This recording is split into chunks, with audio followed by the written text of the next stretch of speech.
L'Euro, c'est dans 2 jours. Ça y est, le compte à rebours est lancé et le moment pour nous de revenir justement et de préparer cet Euro avec quelques pronostics. Évidemment, on ne peut pas faire ça sans pronostics. Je suis avec Thibaut, un grand habitué maintenant de la chaîne, évidemment. Et ouais, de retour, on est là pour l'Euro avec impatience. Donc voilà, on va pas vous faire attendre plus longtemps. On va directement commencer les pronostics sur le site de l'UEFA. Donc voilà. Je vais te laisser commencer. Tu fais tes pronostics, tes qualifiés, et après on passera à moi qui dira mes qualifiés. Voilà, donc pour le groupe A. Eh bien, pour le groupe A, c'est peut-être, je ne sais pas si c'est ma seule surprise, mais en tout cas, ma première surprise, bon, je vois quand même l'Allemagne en première. L'Allemagne en première, voilà. Même si, voilà, on en parlera souvent plus tard, elle a des faiblesses, je la vois quand même sortir première. Et maintenant, en tout cas, c'est peut-être ce que j'aimerais voir, mais je pense qu'il y a moyen d'avoir l'Écosse qui s'y serait en deuxième place. Alors, c'est risqué. Et voilà, et là, pour moi, ce serait le classement comme ça. Ok. Avec Hongrie et la Suisse. Grosse surprise. Donc, tu vois vraiment les Suisses, même si les Suisses sont capables de sortir n'importe qui. Je ne sais pas, j'ai pas un bon feeling sur les Suisses cette année. Et l'Écosse, pour expliquer un petit peu, c'est vraiment cette ferveur qu'il y a des supporters, une équipe où on se sent vraiment motivé après autant d'années dans une compétition. Mais après, voilà, s'ils prennent une déroute face à l'Allemagne dès le match d'ouverture, ça va être un peu compliqué. Mais pourquoi pas déjà avoir un match nul dès le match d'ouverture et finir sur un classement comme cela. Ok. Le groupe B. Eh bien, le groupe B, le groupe de la mort, je vois quand même l'Espagne passer première.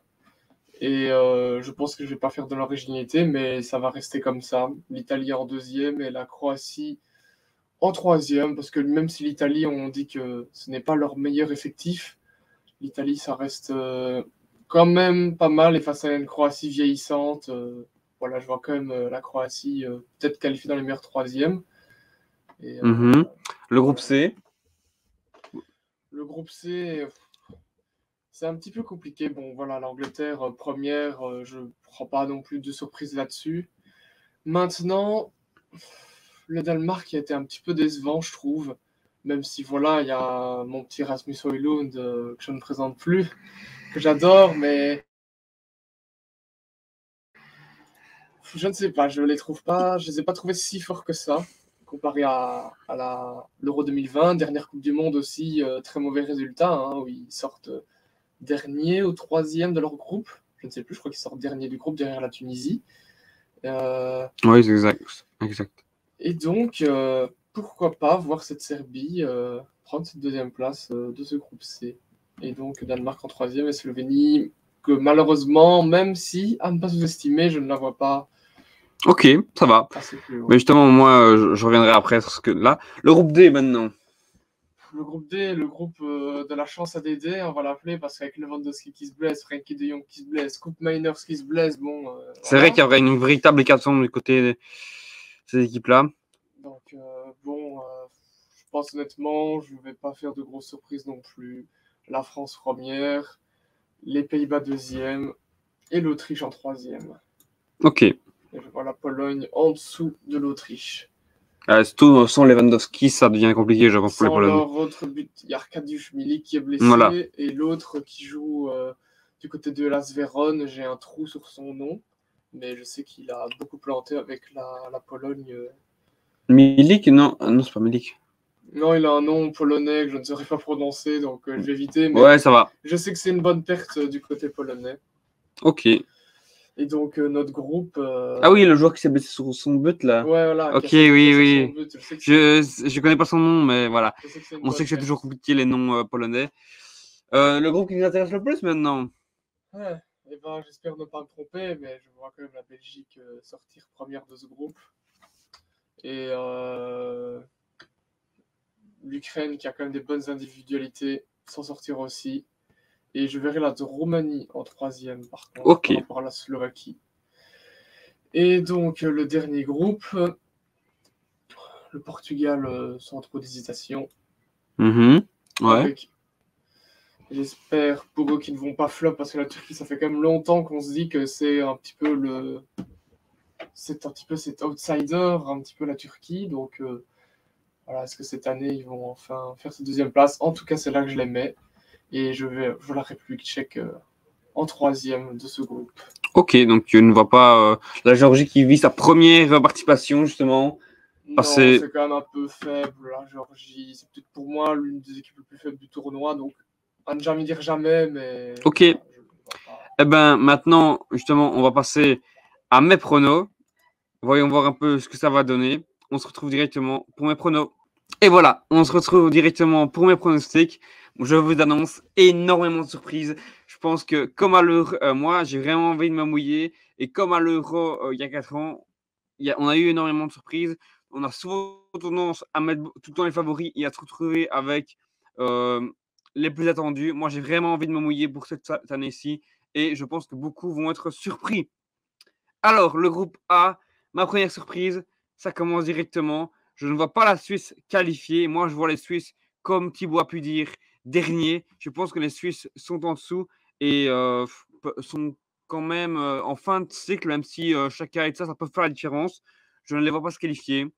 Je vois l'Écosse troisième. Je pense que la fougue, ils sont en pleine progression. Année après année, dans les qualifications, j'ai terminé devant l'Espagne ou devant ou derrière, non, je sais plus, mais Pas certes, fini loin. en tout cas, ils n'ont pas fini loin. Ils ont battu l'Espagne chez eux. Donc, avec un McTominay, avec des individualités comme McGinn, comme Robertson, ça peut faire mal, je pense, même si le premier match, ça va être compliqué. Et enfin, voilà. Je laisse le classement comme ça va peut-être en surprendre plus d'un, mais la Hongrie est une équipe très compliquée à jouer. Je vois la Hongrie passer devant l'Allemagne parce que justement, je pense que cette Hongrie, à l'image de ces derniers Euros, est capable de créer une surprise et de passer devant ces Allemands qui auront énormément de pression lors de ce premier tour avec cette obligation de terminer premier, mais ils seront à domicile. Et je pense que moi, je vois plus un phénomène dans la Côte d'Ivoire où ils ont vraiment beaucoup de mal à se qualifier. Pour le groupe B, moi, eh ben, voilà, on annonce beaucoup l'Espagne, l'Italie, mais moi, je vais voir la Croatie, équipe toujours autant imprévisible, la Croatie, qui est toujours là quand on ne l'attend pas. À chaque fois, on croit que c'est la fin, et au final, elle est tout le temps là. Et je pense que dans un groupe pareil, elle saura sortir son épingle du jeu. Ensuite, l'Espagne, deuxième position, et l'Italie, troisième pour moi. Et l'Italie, on en reparlera après, mais j'ai du mal à les voir qualifiés. C'est peut-être une grosse surprise pour moi parce que tout le monde voit évidemment ces trois gros sortir, mais je pense que avec les points et tout ça, je pense que ça va être très compliqué pour l'Italie de sortir de ce groupe. C'est peut-être une surprise. Le groupe C, l'Angleterre. Ça, il n'y a pas de surprise. Je pense que les Three Lions sauront faire la différence. En deuxième position, et là, c'est une grosse surprise avec le Danemark trop inconstant en fin de cycle aussi. Et la Serbie avec une défense calamiteuse. Je vois la Slovénie, moi, se qualifier. On dit souvent que dans un grand tournoi, il faut un grand gardien, un gros attaquant. Ils ont ça avec Oblak qui est très bon et Šeško qui va être sans doute une des révélations de l'Euro, lui qui vient de prolonger avec Leipzig. Je verrai quand même le Danemark avec son expérience troisième et la Serbie habituée à être aux contre-performances quatrième pour moi. Alors, dans le groupe D, ben, moi, je pense que la Pologne n'aura pas vos chapitres dans ce groupe. Je les vois avec 0 points. Quatrième, sans Lewandowski à 100%, ce sera compliqué. Je vois les Pays-Bas décevants, troisième. Et enfin, j'aurais aimé, et je pense que franchement, il y a vraiment moyen, parce que ce premier match entre l'Autriche et la France serait vraiment déterminant. Je pense que vraiment, c'est la meilleure position d'affronter la France dès les premiers matchs pour les Autrichiens. Et je pense qu'ils peuvent le faire. Mais à l'heure actuelle, je vois plus la France première devant l'Autriche, même si je pense que vraiment l'Autriche peut le faire. Et là, j'aurais vraiment aimé mettre, mais je vais quand même garder mes réserves parce que la France, on sait très bien que Dédé, la chatte qu'il a, on peut voir toutes les blessures qu'il y a. La France a un avantage. Je pense que ça va passer devant. Et j'ai vraiment le même raisonnement pour la Belgique-Ukraine à une exception près. Donc ça, il n'y a pas de surprise. Je vais mettre la Roumanie troisième et la Slovaquie quatrième. Mais franchement, de mon côté, j'ai vraiment un pressentiment qu'on va terminer deuxième. Pourquoi ? parce qu'avec cette défense, avec l'absence de Vertonghen, l'absence de Théâtre, j'ai l'impression que la Belgique est capable d'encaisser à chaque match. Et je pense qu'on fera match nul lors du dernier match en faisant tourner après un 6 sur 6. Mais j'ai l'impression que l'attaque, on a une très bonne attaque, ok.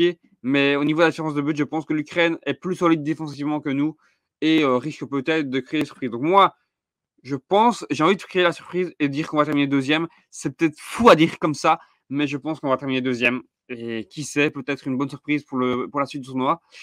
Le groupe F, le Portugal en tête, pas de surprise. La Turquie avec sa jeunesse, pas mal.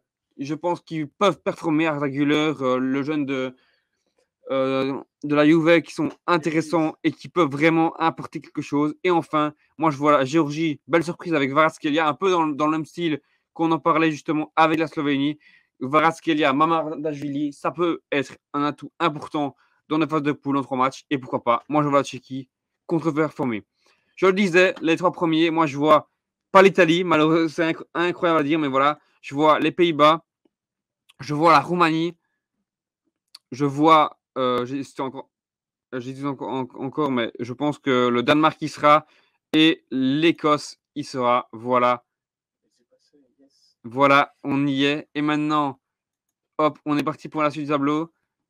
On va passer directement à Thibaut maintenant. Et voilà les affiches de Thibaut pour ces huitièmes de finale. On aura donc un Espagne-Autriche, un Allemagne-Serbie, un Portugal-Croatie, Pays-Bas-Ukraine, un Belgique-Hongrie, un France-Turquie, un Angleterre-Roumanie et un Écosse-Italie. On démarre directement avec cette Espagne-Autriche. Qu'est-ce que tu peux en dire? Très belle affiche, hein. Franchement, à ne pas sous-estimer ces Autrichiens. Ralf Rangnick qui fait du très bon boulot là-bas. Et même si je suis pas un des plus grands fans de cette Rora, je pense quand même qu'ils vont passer. Mais une petite phase au tir au but, ça ne m'étonnerait pas. On a vu justement l'Italie il y a 3 ans. C'était l'un des matchs les plus compliqués pour justement la Squadra Azzurra. Et je pense que les Autrichiens peuvent nous refaire le coup parce que même s'ils n'ont pas justement un Schlager, un Alaba, ils ont un très bon collectif et c'est très bien rodé du côté autrichien. Donc je suis d'accord avec toi. Mais l'Aurora avec des Lamine Yamal, des Iñaki peuvent faire la différence si j'étais de côté. Allemagne-Serbie. Eh ben, c'est compliqué parce que, comme tu as dit, on a une Serbie. Bon, déjà, je suis pas sûr qu'ils seront à ce niveau-là, mais bon, je crois quand même en eux. Pour moi, il y a une Allemagne qui a beaucoup de pression, mais je pense quand même que l'Allemagne ne décevra pas autant et passera quand même au moins l'écart. Maintenant, après, c'est une autre histoire. Portugal-Croatie, sacré match. Ça, c'est presque une demi-finale, voire une finale.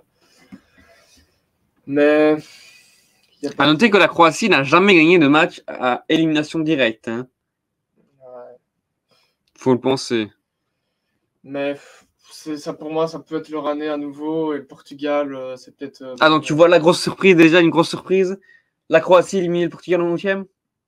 Non, le Portugal. Ah, ok, pardon. Non, le Portugal que je vois quand même vachement fort. Le Portugal, c'est quand même fort. Quand ça aligne Vitinha, Palhinha, Bruno dans le milieu. Ok. Peut-être le meilleur milieu de terrain de l'Euro, quoi. Et qui rejoindra les Portugais en quart? Ça ne va pas faire beaucoup de surprises, mais est-ce que je vois vraiment l'Ukraine sortir? Modric, c'est pas le même joueur avec l'Ukraine. Peut-être bien, après voilà, c'est pas facile parce que les Pays-Bas, on a un très bon Frimpong, un très bon Xavi Simons.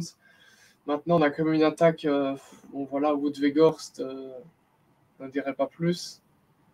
Et tu sais quoi, je vais ma première surprise, je vais mettre l'Ukraine qui va passer. Ok. Belgique-Hongrie. Remake de 2016, ouais, 2016, où les Belges l'avaient emporté 4-0. Hongrie, pas facile, hein, pas facile du tout. Pas facile du tout. Mais le cœur va parler et je nous vois passer. Ok. Pas facilement. Et qui va rejoindre les Diables Rouges? La France. Hein. Ouais. Pas trop de débat. Pas trop de débat. Même si les Turcs, franchement, je les vois franchement monter en puissance dans cette compétition. Ouais. Mais contre la Turquie, limite, je les aurais vus contre la Belgique. Ah, peut-être. Allez, mais la France, bon. Allez. Angleterre, Roumanie, je pense qu'il n'y a pas trop de suspense. La Roumanie aura déjà fait un beau parcours de sortir de là. Et je vais avoir foi en cette Écosse. Et je veux voir cette Angleterre-Écosse. Et je vais repasser l'Écosse. Ouchti, Et là, ce serait un match c'est un historique. derby, là, en fait. Ce serait un match historique. C'est pas vraiment le mot, mais c'est un match Bah, frontalier, le quoi. premier match de l'histoire des sélections. Waouh! Angleterre-Écosse. Ah, t'as deux belles surprises pour l'écart, là, franchement. Eh ouais. Ah, là, ça ferait des quarts magnifiques, même si l'Italie, évidemment, et les Pays-Bas éliminés. Mais bon, ça fait deux belles surprises. Pour tes quarts de finale, Espagne-Allemagne. Bah, comme j'expliquais, l'Allemagne, ça a des faiblesses, ça a la pression. Et je pense que tout cet épisode des 2 dernières Coupes du Monde, de ce dernier Euro, n'est pas encore passé. Et donc, je vois quand même l'Espagne l'emporter. Bon, malheureusement pour nos petits amis ukrainiens, le parcours s'arrête là. Un Portugal largement au-dessus s'imposera, je pense. Donc, un beau petit Espagne-Portugal en demi-finale. C'est déjà bien intéressant. Et le match que on aimerait bien cocher. Enfin la revanche des Diables Rouges. Franchement, voilà, si je vote avec le cœur, je nous mets nous, mais raisonnablement, je pense qu'on Ça devient compliqué. s'arrête là et que la France, malheureusement, nous battra. J'espère me tromper, j'espère. Venez attraper ma veste quand on aura battu la France, il n'y a pas de problème. Je ne souhaite que ça. Mais là, compliqué. Ok. Alors, Angleterre-Écosse. Sacré match. Hein. Franchement, si je peux aller le voir à l'Euro, celui-là, j'y vais. Hein, parce que putain, ça doit être quelque chose. Mais franchement, je vois pas le match aisé, mais quand même. Ouais, ça finit vers un 2-1 ou quoi, voilà, comme ça. mais l'Angleterre Quand même, ok. Et voilà. Ok. Et ça laisse deux. Ouais, France-Angleterre et Espagne-Portugal. Un match qui est. On voit quand même souvent des Espagne-Portugal à l'Euro. Ouais. C'était en 2016, je crois qu'on avait vu avec le 3-3 et le.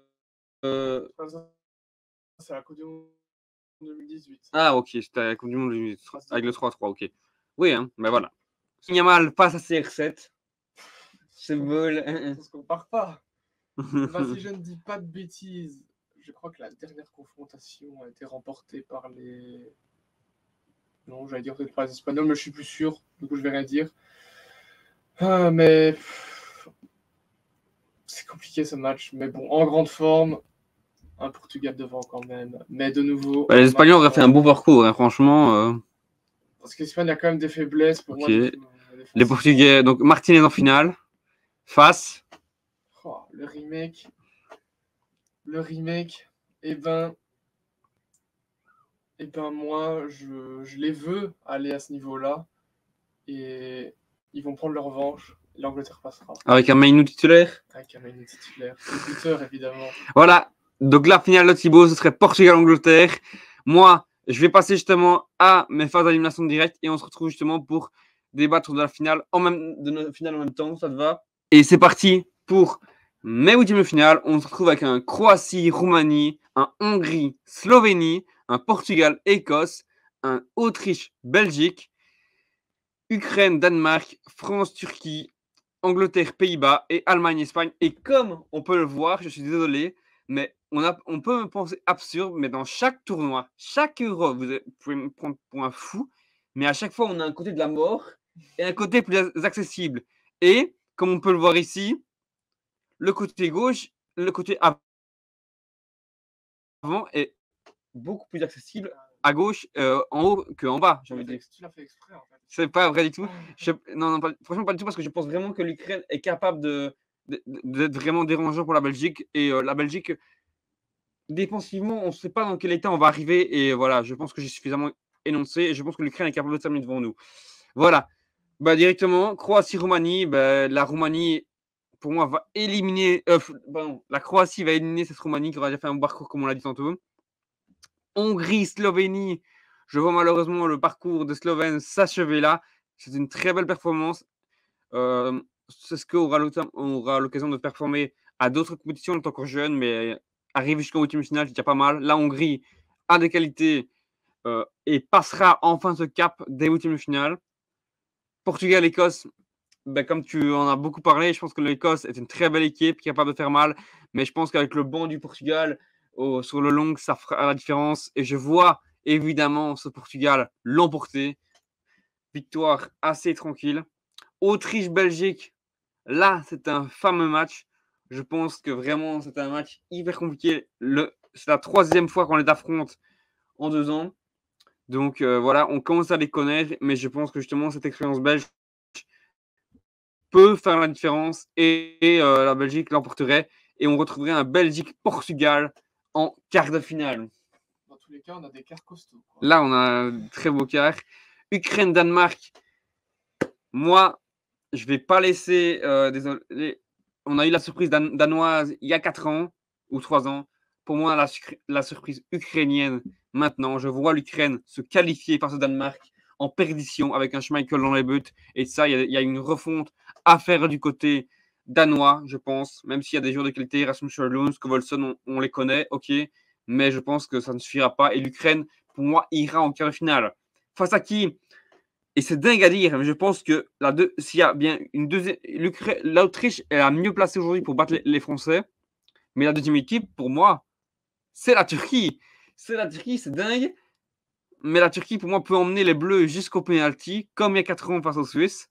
Après, je pense qu'aujourd'hui, la France, avec un Mike Maignan, justement, peut se qualifier. Mais je vois ce match aller jusqu'au tir au but parce que les Turcs sont capables, comme ils l'ont prouvé en battant les Allemands, de rivaliser avec des gros, avec des joueurs de qualité et tout ça. Et je les vois monter aussi en puissance, même si ça ne m'étonnerait pas que les Turcs se qualifient face aux Français. Je pense que c'est la deuxième équipe qui peut vraiment faire mal en termes d'outsiders, je veux dire, qui peuvent faire mal aux Bleus.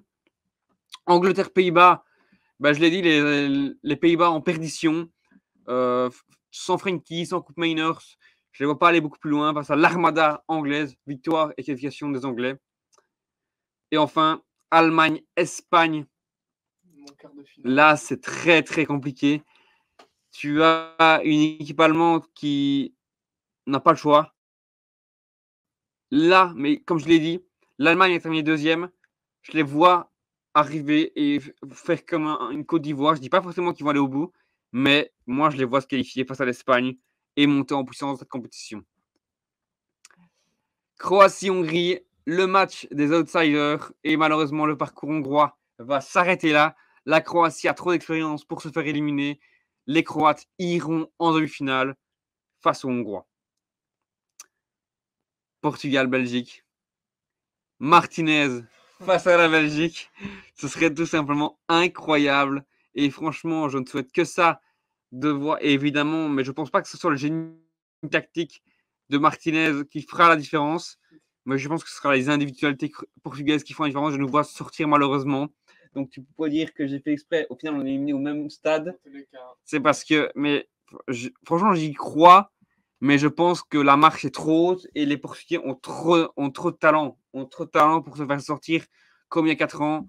Même si, voilà, on ne sait jamais. La Belgique a un scénario comme il y a 3 ans, avec une frappe de loin, un but, et la Belgique tient bon et tient tout le match, et est capable après d'aller sortir les Croates. Mais bon, voilà, je pense que arriver à ce stade-là, c'est déjà pas mal pour une Belgique avec beaucoup de jeunesse. Le parcours, malheureusement, s'arrête là pour les Ukrainiens face aux Français qui iront en demi-finale. Et également pour les Allemands qui s'arrêteront face aux Anglais. La marche est trop haute, les Anglais sont sur un bon rythme. Les Allemands s'arrêtent en quart de finale de leur compétition, malheureusement. Et Toni Kroos met fin à sa carrière sur cette élimination en quart de finale. Et enfin, on a donc Croatie, Portugal et France-Angleterre. On a 3 mêmes équipes en demi-finale. Hein. Donc, ouais. Pas si loin finalement. On n'est pas si loin, voilà. Et moi, comme toi, moi, je vais voir le Portugal se qualifier en finale. Mais moi, je ne vois pas l'Angleterre. Moi, je pense que la France, Deschamps, dans ces moments-là, fera la différence face à un Southgate. Tu vois, c'est les petits détails. On arrive dans les petits détails. Et je pense que les Français, c'est pas ce que je veux voir, évidemment. Mais je pense que les Harry Kane vont encore avoir la poisse. Et je pense qu'on aura un remake de 2016 avec un Portugal-France en finale. Voilà tout. Maintenant, on va passer justement à cette finale pour Thibaut tout de suite. La finale de l'Euro pour Portugal-Angleterre. Qu'est-ce que tu peux nous dire à cette finale? Alors, très gros morceau. Franchement, les deux équipes qui ont un réservoir de joueurs impressionnant. Peut-être, d'un côté, la meilleure attaque de cet Euro, l'Angleterre. Au Portugal, peut-être, comme j'ai dit, ce meilleur milieu de terrain. Donc, deux grosses forces de chaque côté. Deux équipes qui ont un enjeu. L'Angleterre qui est d'enfin retrouver cette gloire à laquelle il court depuis maintenant plusieurs années. Ouais, et il retrouve la finale 3 ans après encore. Donc, Et le Portugal qui veut peut-être simplement déjà aussi retrouver, enfin 2016, donc ça a été, mais bon, échec en Coupe du Monde, échec au dernier Euro, et offrir le meilleur des départs à leur légende Cristiano Ronaldo. Cristiano Ballon d'Or alors. Non, mais dans cette Angleterre, il y a des joueurs très très forts. Hein. Il y a un Phil Foden en grande forme, un Harry Kane en grande forme. Mais pas de Rashford. Il n'est pas à l'Euro. Mais voilà, une victoire à l'Euro signerait un Golden Boy pour notre petit Kobe Mainoo, mais ça, c'est le cœur qui parle, donc je vais pas. Mais forcément, il y a Bruno de l'autre côté. Mais je vais mettre United en dehors de ce débat. Et je pense. Ça va être compliqué. C'est vraiment compliqué à choisir. Hein. Parce que les deux. Je vais partir du fait que pour moi, sur le papier, vu que je les ai pas encore vus jouer, le Portugal n'a pas de grosses faiblesses, alors que l'Angleterre en a. Et donc là, sur le papier, je vais dire que le Portugal remportera cet Euro 2024. Waouh. Magnifique. Et ben voilà, on va passer justement à mon gagnant de l'Euro. Et voilà, on se retrouve justement pour ma finale Portugal-France. Un débat extrêmement compliqué, évidemment. Je pense que on a la remake de 2016, évidemment. Et que ça, là, c'est totalement différent. On avait une équipe de France bien rodée en 2016, un Portugal outsider totalement de début à la fin. Là, on a deux grands favoris qui s'affrontent en finale. La France de retour en finale après cette Coupe du Monde il y a 2 ans. Va-t-elle cette fois-ci remporter le trophée?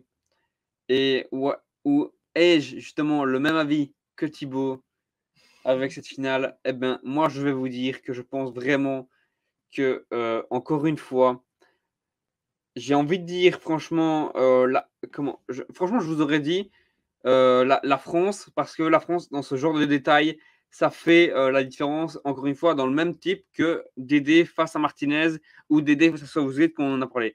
Seulement là, il y a trop de. En fait, on ne sait pas en quel mood va arriver Mbappé. Et je pense que Mbappé peut encore gâcher la finale lui tout seul.